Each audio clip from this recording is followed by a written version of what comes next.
কোনো মেয়ের লজ্জাস্থান যদি দেখে ফেলে কোনো ছেলে, তাহলে নাকি বিয়ে করা ফরজ হয়ে যায়। চিন্তা করছো?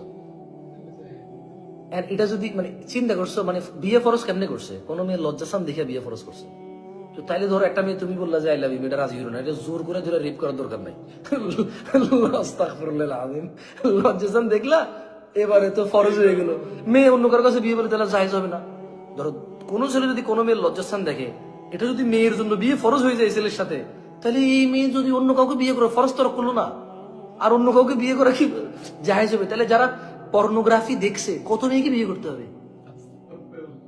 না না, তুমি তুমি বোঝো, মানে ওর বুঝলাম ওর ইসলামিক জ্ঞান নাই, মানে আমি ধরে নিলাম ওর ইসলামিক জ্ঞান নাই, মেনে নিলাম, কিন্তু সেন্স অফ হিউমারও কি নাই?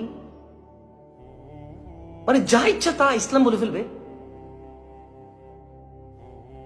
মানে যারা যারা উলঙ্গ ছবি দেখে, তাহলে ওরা কতজনকে বিয়ে করা ফরজ হতে জন্য, তুমি খেয়াল করছো? এরপরে আবার পতিতাকে বিয়ে করা ফরজ হয়ে যাবে।